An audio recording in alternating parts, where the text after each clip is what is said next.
നമസ്കാരം. എല്ലാ പ്രേക്ഷകർക്കും MLA.com സ്വാഗതം. ഇന്ന് നമ്മോടൊപ്പം തൊടുപുഴയുടെ സ്വന്തം, നമുക്ക് തൊടുപുഴ എന്ന് കേൾക്കുമ്പോൾ തന്നെ പെട്ടെന്ന് ഓർമ്മ വരിക PJ ജോസഫ് സാറാണ്. അദ്ദേഹത്തിൻ്റെ മകൻ അപ്പു ജോൺ ജോസഫാണ് നമ്മോടൊപ്പം ഉള്ളത്. യുവ MLA ആണ്, ഒപ്പം ഗവൺമെൻറ് ചീഫ് വിപ്പാണ്. കന്നി അംഗത്തിൽ തന്നെ അദ്ദേഹം നിയമസഭയിലേക്ക് തിരഞ്ഞെടുക്കപ്പെട്ടു. ഇത്തവണ 102 MLA-മാരിൽ പുതുമുഖങ്ങൾ 70-ലധികമുണ്ട്. എന്തൊക്കെയാണ് യുവ MLA-ക്ക് പറയാനുള്ളത്? നമുക്ക് ചോദിച്ചറിയാം. ശക്തമായ പോരാട്ടമായിരുന്നു തൊടുപുഴയിൽ കേരള കോൺഗ്രസിലെ LDF-ലെ കേരള കോൺഗ്രസ് എമ്മിൽ നിന്നുള്ള സിറിയക് ചാഴിക്കാടനെയും ഒപ്പം BJP സ്ഥാനാർത്ഥിയായ റോയ് വാരിക്കാട്ടിനെയാണ് അദ്ദേഹം പരാജയപ്പെടുത്തി MLA ആയി തെരഞ്ഞെടുത്ത നിയമസഭാ സാമാജികനായി രംഗത്ത് വരുന്നത്. നമുക്ക് ചോദിച്ചറിയാം അദ്ദേഹത്തിന് എന്തൊക്കെയാണ് അദ്ദേഹത്തിന് പറയാനുള്ളത് എന്ന് നമുക്കറിയാം. നമസ്കാരം. കന്നി അംഗമാണ്. കന്നി അംഗത്തിൽ തന്നെ സാമാജികനായി രംഗത്ത് വരുമ്പോൾ എന്തൊക്കെയാണ് നിയമസഭയിൽ എത്തുമ്പോൾ ആദ്യമായിട്ടാണ് നിയമസഭയിലേക്ക് എത്തുന്നത്, ഒരു ഫസ്റ്റ് എക്സ്പീരിയൻസ് എന്തൊക്കെയായിരുന്നു ആദ്യം? തൊടുപുഴയിൽ കഴിഞ്ഞ 56 വർഷങ്ങളായി 1970-ലാണ് ശ്രീ PJ ജോസഫ് ആദ്യമായിട്ട് തൊടുപുഴയിൽ നിന്നും മത്സരിച്ച് ജയിക്കുന്നത്.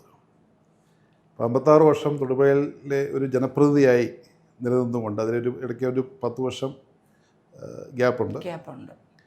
56-ൽ 46 വർഷവും തൊടുപുഴയുടെ ഒരു ജനപ്രതിനിധിയായി പ്രവർത്തിച്ചിരുന്ന ഒരു വ്യക്തിയുടെ കാലടികൾ പിന്തുടർന്നാണ് ഞാൻ അസംബ്ലിയിലേക്ക് എത്തുന്നത്.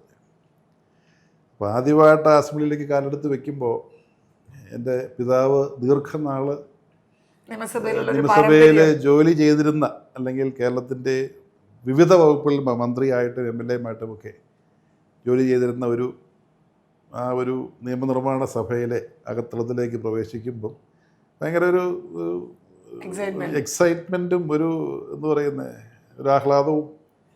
പിന്നെ ഈ നിയമസഭയിൽ ഒരുപക്ഷെ അപ്പശനില്ലാത്ത ഒരു നിയമസഭയാണെന്നുള്ള ഒരു ചെറിയ ഒരു വിഷമവും സങ്കടവും ഒക്കെ തോന്നിക്കൊണ്ടാണ് കയറിയത്. അപ്പം ഞാൻ ചീഫ് വിപ്പ് എന്ന രീതിയിൽ എനിക്ക് ഫ്രണ്ട്സ് റോയാണ്. അപ്പോൾ അപ്പശൻ ഇരുന്നിരുന്ന ഏതാണ്ട് ആ സ്ഥലങ്ങളിലൊക്കെ തന്നെയാണ് ഞാനും ഇരിക്കുന്നത്. അപ്പം അതൊരു വലിയൊരു ഫീലിംഗ് ആയിരുന്നു. പിന്നെ അവിടെ ഇരുന്നുകൊണ്ടാണ് ഇപ്പോൾ കേരളത്തിലെ ധാരാളം മാറ്റങ്ങൾ കൊണ്ടുവന്ന ഒരു മന്ത്രിയാണ്, ഒരു ഭരണാധികാരിയാണ് PJ ജോസഫ്. നമ്മൾ ഈ രാഷ്ട്രീയക്കാരെ കുറിച്ച് പറയുമ്പോൾ നമ്മുടെ നാട്ടിൽ ഈ തൽസ്ഥിതി തുടരാൻ രാഷ്ട്രീയക്കാരെ ആവശ്യമില്ല. നമ്മുടെ സെക്രട്ടേറിയറ്റും കളക്ടറേറ്റും നമ്മുടെ പഞ്ചായത്ത് വില്ലേജ് ലെവലുള്ള ഓഫീസുകളും മുനിസിപ്പൽ ഓഫീസുകളൊക്കെ മതി. ഗവൺമെൻറ് മെഷീനറി മതി തൽസ്ഥിതി തുടരാൻ, സ്റ്റാറ്റസ് ക്വോ മെയിൻറ്റെയിൻ ചെയ്യാൻ അത് മതി. പക്ഷേ ഒരു രാഷ്ട്രീയക്കാരെന്ന് പറയുന്നത് വിപ്ലവകരമായ മാറ്റങ്ങളെക്കുറിച്ച് ചിന്തിച്ച് അത് നടപ്പാക്കാനുള്ള പദ്ധതികൾ ആവിഷ്കരിച്ച് അതിനുള്ള ടീമിനെ കണ്ടുപിടിച്ച് അവരെ വർക്ക് അസൈൻ ചെയ്ത് എന്ത് എതിർപ്പ് വന്നാലും പ്രാവർത്തികമാക്കുക എന്നുള്ളതാണ്.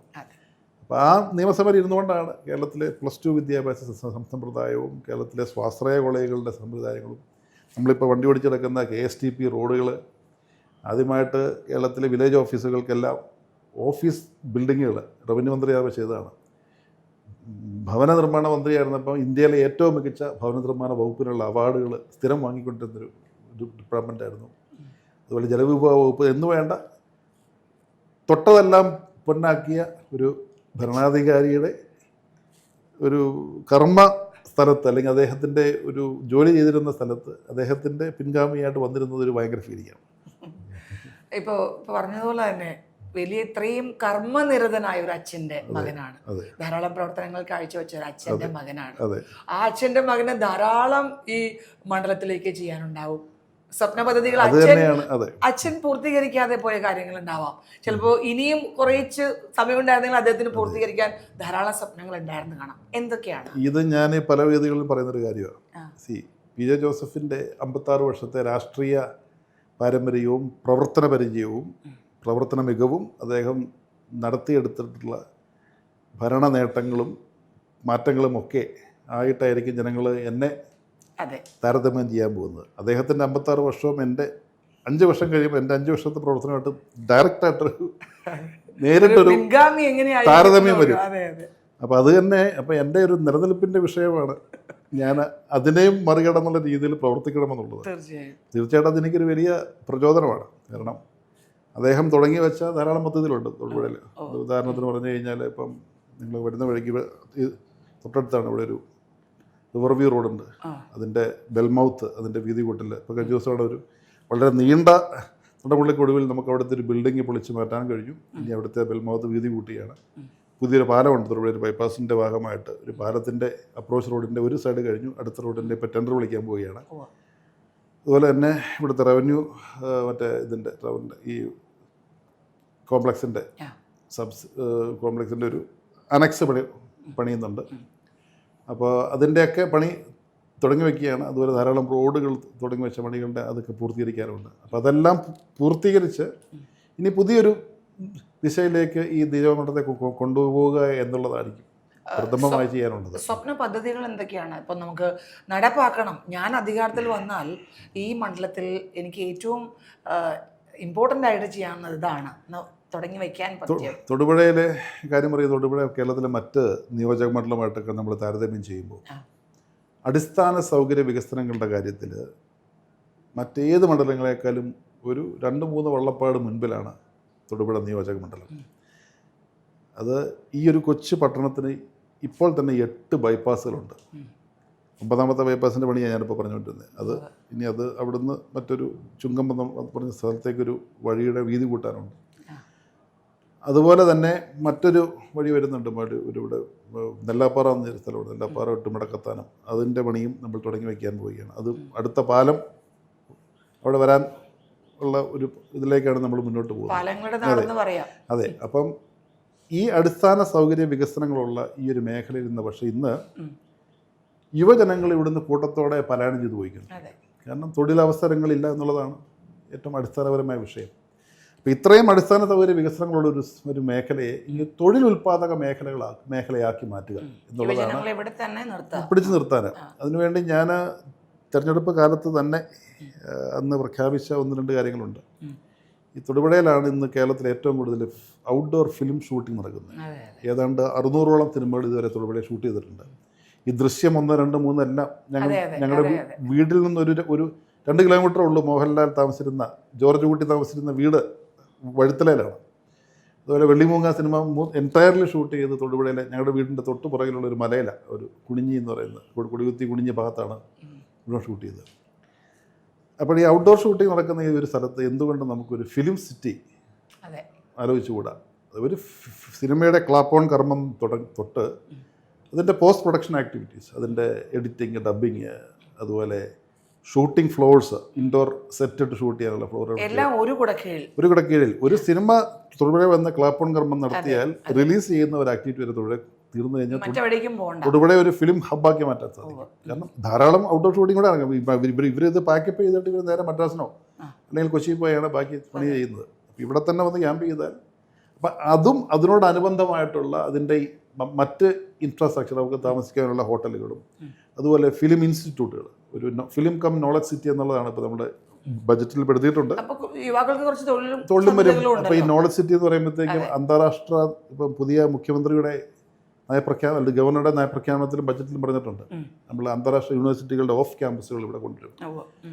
അപ്പോൾ നമുക്ക് ഈ പൂനെ ഫിലിം ഇൻസ്റ്റിറ്റ്യൂട്ട് പോലെ, അല്ലെങ്കിൽ ഇപ്പം യൂണിവേഴ്സിറ്റി ഓഫ് സദേൺ കാലിഫോർണിയയിൽ സ്കൂൾ ഓഫ് പെർഫോമിംഗ് ആർട്സ് ഉണ്ട്. അതാണ് വേൾഡ് നമ്പർ 1 ആയിട്ട് വെച്ചിരിക്കുന്നത്, സ്കൂൾ ഓഫ് പെർഫോമിംഗ് ആർട്സ്. അതുപോലെ ഉണ്ട് ബെർക്ക്ലി സ്കൂൾ ഓഫ് മ്യൂസിക് ഉണ്ട്, ട്രിനിറ്റി കോളേജ് ഉണ്ട് ലണ്ടനിൽ. അപ്പം അങ്ങനെയുള്ള വിശ്വവിഖ്യാതമായ അവരുടെയൊക്കെ ഓഫ് ക്യാമ്പസുകൾ ഇവിടെ കൊണ്ടുവന്നു കഴിഞ്ഞാൽ ഈ ഫിലിം ആൻഡ് മീഡിയ റിലേറ്റഡ് ആയിട്ടുള്ള ഒരു നോളജ് സിറ്റി, അതിനോട് അനുബന്ധമായിട്ടും അവിടെ ആ മലങ്കര ഡാം, ആ ഏരിയയാണ് നമ്മൾ ഇതിനു വേണ്ടി നമ്മൾ വിഭാവനം ചെയ്തിരിക്കുന്നത്.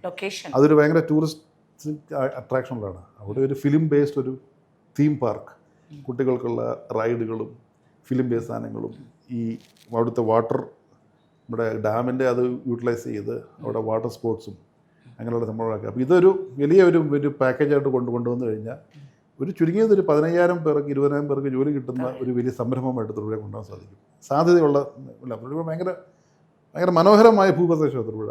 U should take a tour around the constitution. അതെ correct. ഈ ഇപ്പൊ സുന്ദരിയായ തൊടുപുഴയെ അപ്പൊ നമുക്ക് ടൂറിസമായിട്ട് കണക്ട് ചെയ്യാം. സുന്ദരിയായ തൊടുപുഴയെ മിടുക്കിയാക്കുക എന്നുള്ളതാണ്. അത് അതിന് ഏറ്റവും കൂടുതൽ ഇപ്പോൾ താങ്കൾ വിദേശ രാജ്യങ്ങളിലൊക്കെ സന്ദർശിക്കുന്ന ആളാണ്. ഞാൻ ജോലി ചെയ്തിട്ടുണ്ട്, സന്ദർശനമുണ്ട്. അപ്പോൾ നമുക്ക് അവിടെയും കൂടി ഇങ്ങോട്ട് ആകർഷിക്കത്തക്ക രീതിയിൽ തൊടുപുഴയെ മാറ്റിയെടുക്കണം. ടൂറിസം ഇതെല്ലാം കണക്ട് ചെയ്ത്, അതുപോലെ തന്നെ ഇപ്പോൾ ഫിലിം സിറ്റി, കലാകായിക പ്രവർത്തനങ്ങൾ, ഒരു അക്കാദമിക് ലെവലിലുള്ള ഒരു സ്റ്റേഡിയം നമ്മുടെ ഇപ്പം ഈ ബജറ്റിൽ അതിനുള്ള കലകൾക്കുള്ള സ്ഥിരം വേദി DPR ഉണ്ടാക്കാനുള്ള ഒരു തുക മാറ്റി വെച്ചിട്ടുണ്ട്, ഒരു സ്റ്റേഡിയം. അപ്പം അങ്ങനെയുള്ള ടൂറിസമായി ആയിട്ട് കണക്ട് ചെയ്ത് അത് മറ്റൊരു പദ്ധതിയാണ്. തൊടുപുഴയിൽ തൊടുപുഴ നിയോജക മണ്ഡലം എടുക്കുവാണെങ്കിൽ തൊടുപുഴയിൽ എല്ലാം ഉണ്ട്. ബീച്ച് ഒഴിച്ച് ബാക്കിയെല്ലാം ഉണ്ട്. തൊടുപുഴയിൽ ഹൈ റേഞ്ചസ് ഉണ്ട്. തൊടുപുഴയിൽ ലോ റേഞ്ചിൽ നമുക്ക് തടാകമുണ്ട്, പുഴകളുണ്ട്, തോടുകളുണ്ട്, നെൽപ്പാടങ്ങളുണ്ട്, ഫ്രൂട്ട് ട്രീസ് വളരുന്ന തോട്ടങ്ങളുണ്ട്. ഇപ്പോൾ പൈനാപ്പിൾ തോട്ടങ്ങളുണ്ട്, റംബുട്ടാൻ തോട്ടങ്ങളുണ്ട്, ദുരിയാൻ തോട്ടങ്ങൾ വരെയുണ്ട്.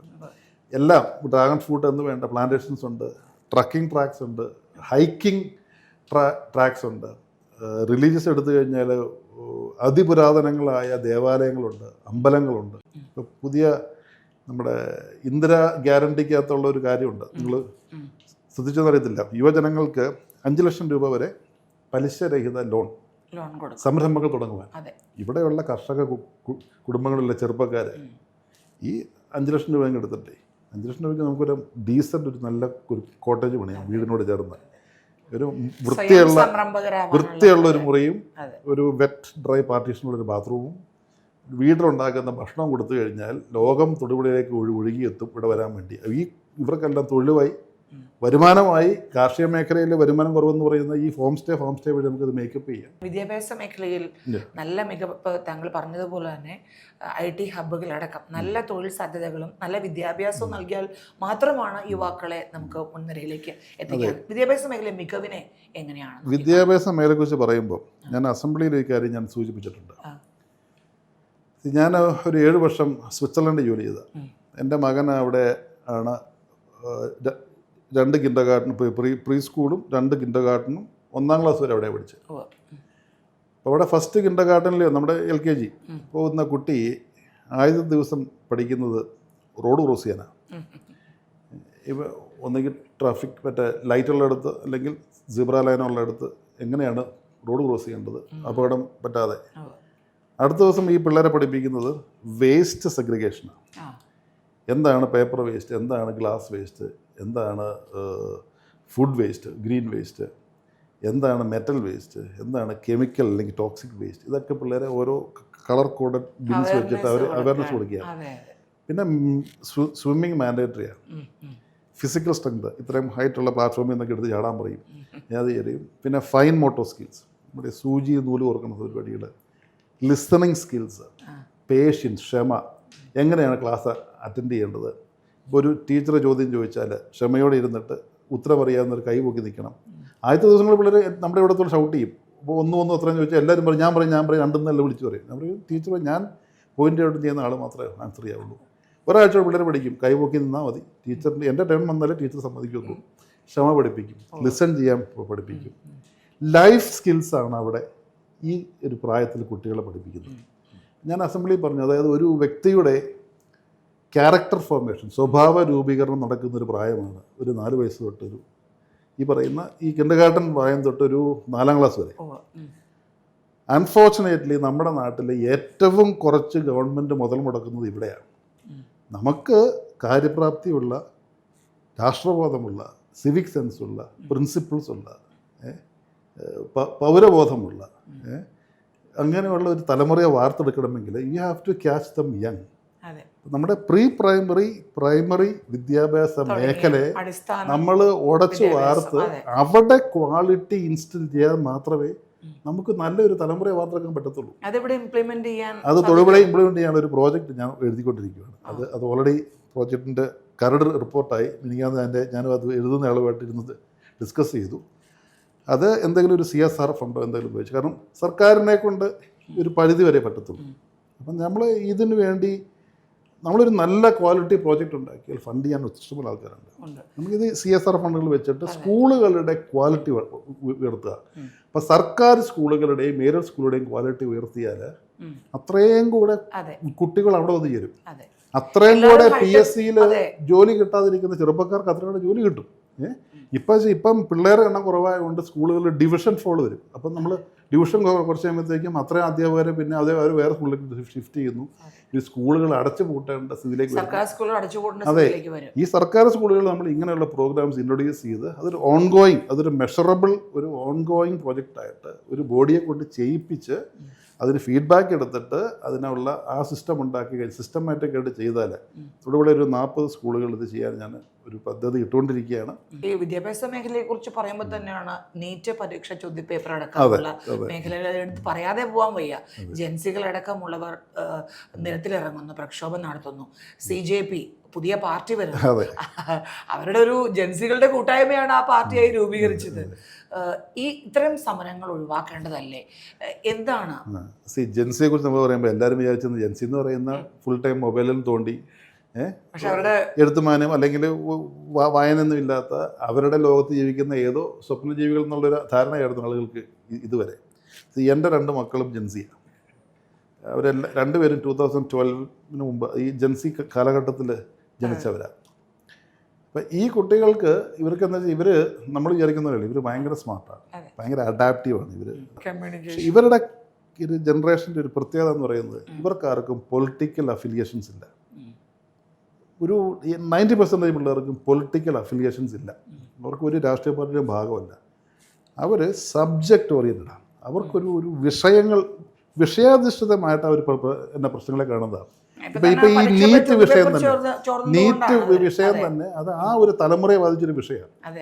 ചോദ്യപേപ്പർ ചോദിക്കുമ്പോഴത്തേക്കും നമ്മൾ ഈ പിള്ളേരെ ഇല്ലാത്ത ഫീസും കൊടുത്ത് ഇപ്പം നമ്മുടെ ഇവിടെയുള്ള ട്രെയിനിങ് ഇൻസ്റ്റിറ്റ്യൂട്ടിലൊക്കെ വിട്ട് കാരണന്മാരവിടെ പോയി ഇവർ രാത്രി മൊത്തം ഈ ലൈറ്റ് വിട്ടിരുന്ന് ഈ ആഴ്ച 3 മണി നാൾ വരെ ഇരുന്ന് കുത്തിയിരുന്ന് പഠിച്ച് ഒരു എൻട്രൻസിന് പ്രിപ്പയർ ചെയ്യുന്ന കുട്ടികൾ അവിടെ ചെന്നപ്പോഴത്തേക്കും ക്വസ്റ്റ്യൻ പേപ്പർ ലീക്ക് ചെയ്ത് മറ്റു പലരും അത് ആ സങ്കടങ്ങൾ ഉണ്ടായപ്പോൾ ഒരു 22 കുട്ടികൾ ആത്മഹത്യ ചെയ്തു. അപ്പം അവരുടെ തലമുറയെ ബാധിച്ചൊരു വിഷയം വന്നപ്പോൾ അവരത് ഏറ്റെടുത്തു. ഇത് BJPക്കെതിരെയുള്ള ഫൈറ്റോ അല്ലെങ്കിൽ കേന്ദ്ര ഗവൺമെൻറ്റിനെതിരെയുള്ള ഫൈറ്റോ ഒന്നുമല്ല. ഇത് ഈ കുട്ടികൾ അവരുടെ തലമുറയെ ബാധിച്ചൊരു വിഷയം ഏറ്റെടുത്ത് സമരം ചെയ്തതാണ്. അതേസമയം ഇതേ വിഷയം സർക്കാർ ഇത് വിഷയം വെളിവന്നപ്പോൾ തന്നെ ഇതൊരു വിഷയമാണ് എന്ന് അവർ സമ്മതിച്ച് അതിൽ റെസ്പോൺസിബിൾ ആളുകളെ കണ്ടിരുന്നെങ്കിൽ പിരിച്ചുവിട്ട് ഈ മരിച്ച കുട്ടികൾക്ക് കോമ്പൻസേഷൻ കൊടുത്ത് അപ്പോഴേ ചെയ്തിരുന്നെങ്കിൽ ഈ സമരം വരത്തില്ലായിരുന്നു. സത്യം പറഞ്ഞാൽ ഇപ്പോൾ ഉമ്മൻചാണ്ടി ഇൻഷുറൻസ് പദ്ധതി അടക്കം 25 ലക്ഷം രൂപ ഇതുണ്ട്.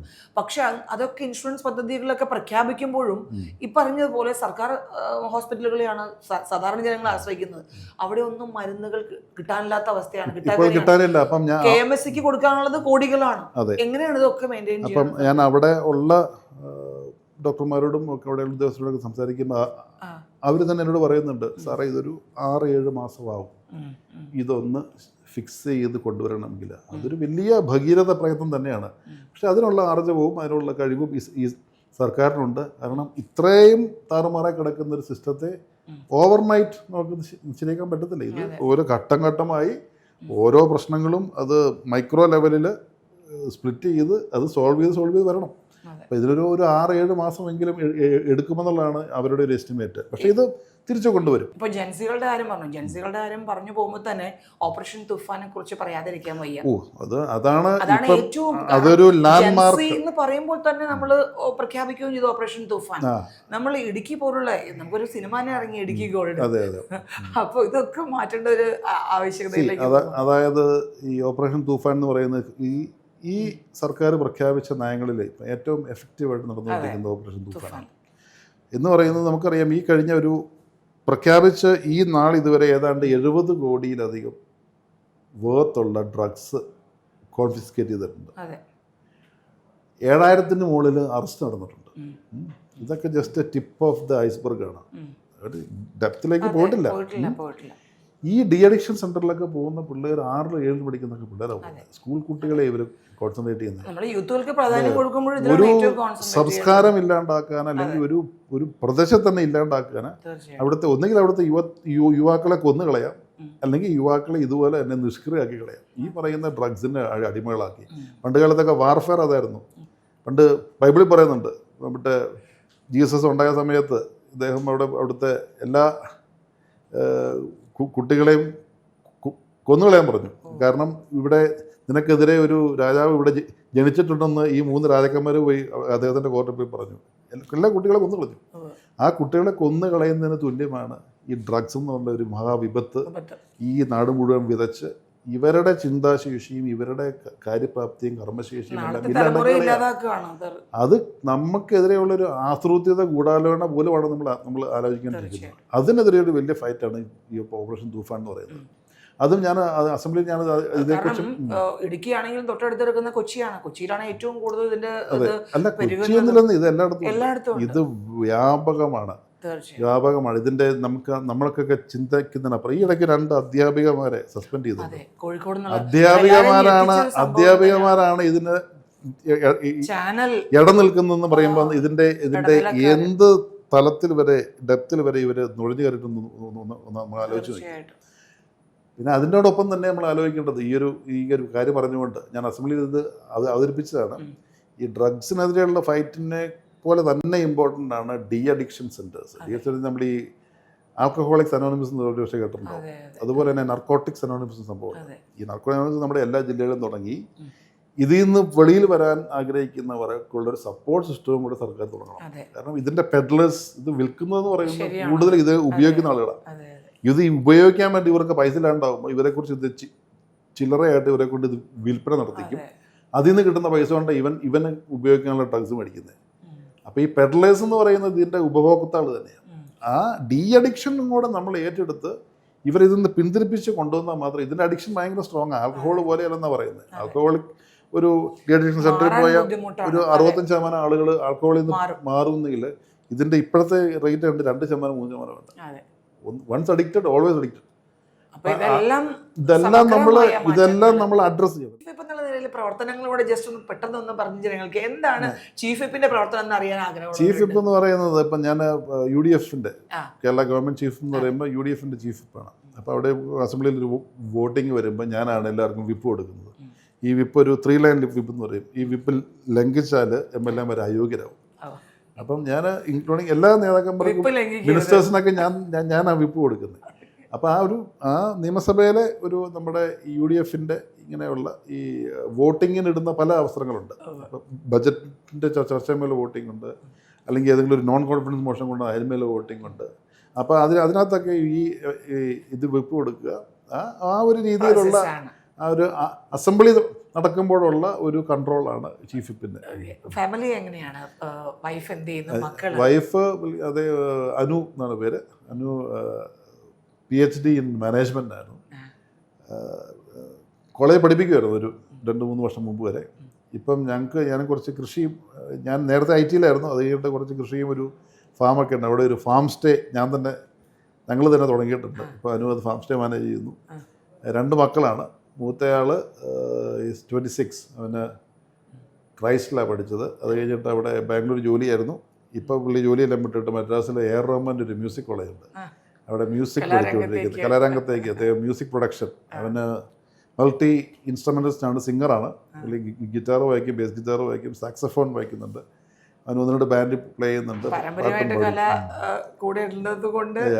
അവൻ്റെ പേര് ജോസഫ്. രണ്ടാമത്തെ ജോർജ് ഇപ്പോൾ 12th പഠിക്കുന്നു. 12th അവനും ഒരു സിംഗറാണ്.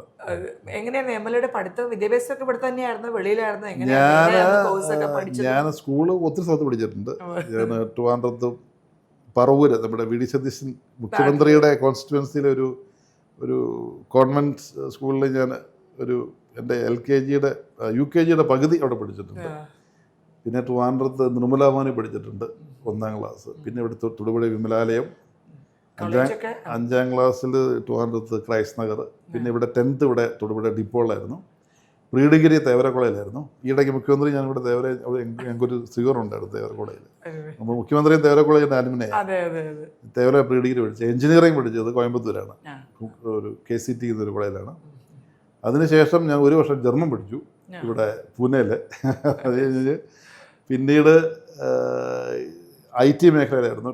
ടെക്നോ പാർക്കിൽ ഒരു 3-4 വർഷം ജോലി ചെയ്തു. അതിനുശേഷം സ്വിറ്റ്സർലൻഡിലൊരു 7 വർഷം ജോലി ചെയ്തു.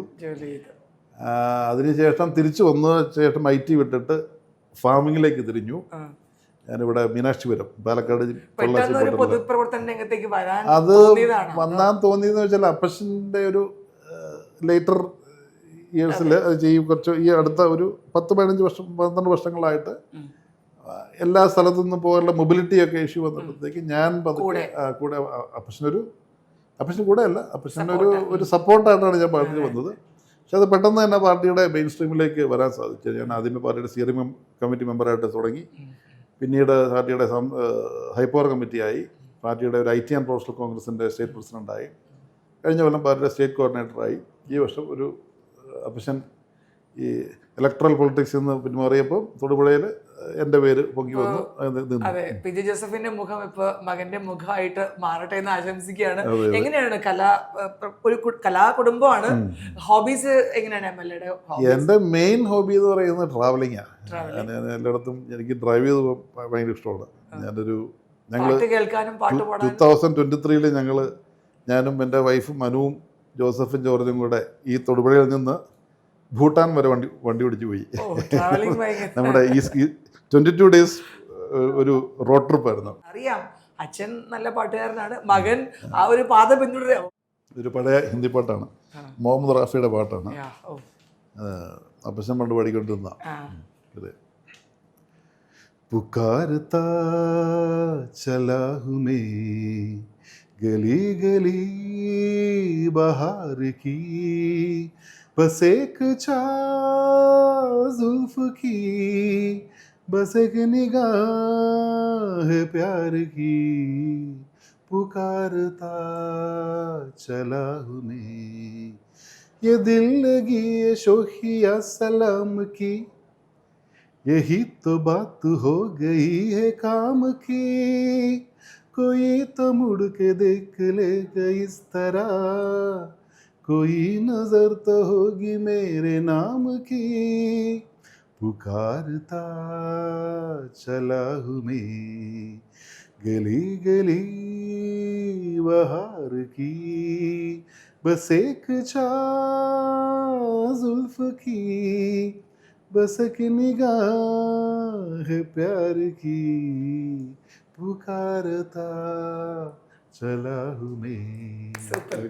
ഏതെങ്കിലും അങ്ങനെ പാട്ട് ട്രൂപ്പിലോ അല്ലെങ്കിൽ എങ്ങനെയെങ്കിലും അങ്ങനെ പോകാറുണ്ടോ? കോളേജിൽ പഠിക്കുമ്പോൾ ഞാനൊരു റോക്ക് ബാൻഡിന്റെ ലീഡ് സിംഗർ ആയിരുന്നു. അച്ഛൻ ആ പാരമ്പര്യം കിട്ടുന്നത്. എന്തായാലും എല്ലാ ആശംസകളും നേരാണ് പ്രവർത്തനത്തിന്. തീർച്ചയായിട്ടും തൊടുപുഴയിൽ മാറ്റങ്ങൾ കൊണ്ടുവരാനാണ് അദ്ദേഹം ശ്രമിക്കുന്നത്. PJ ജോസഫ് തുടങ്ങി വെച്ച പദ്ധതികൾ, സ്വപ്ന പദ്ധതികൾ പൂർത്തിയാക്കണം. അച്ഛൻ്റെ ആ മുഖം, അതിൽ കൂടുതൽ പ്രവർത്തനങ്ങൾ തൊടുപുഴയിൽ ചെയ്യണം എന്ന ആഗ്രഹമാണ് ചീഫ് വിപ്പ് കൂടിയായ തൊടുപുഴയിലെ MLA അപ്പു ജോൺ ജോസഫിനുള്ളത്. ഒപ്പം ഹൈടെക് സിറ്റിയാക്കി ഒരു കലാരംഗത്തും എല്ലാ മേഖലയിലും സമഗ്ര വികസനം തൊടുപുഴയിൽ കൊണ്ടുവരണമെന്ന് തന്നെ അപ്പു ജോൺ ജോസഫ് ആഗ്രഹിക്കുകയാണ്. എല്ലാം നടക്കട്ടെ എന്ന് ആശംസിക്കുകയാണ്. Thank you so much. Thank you.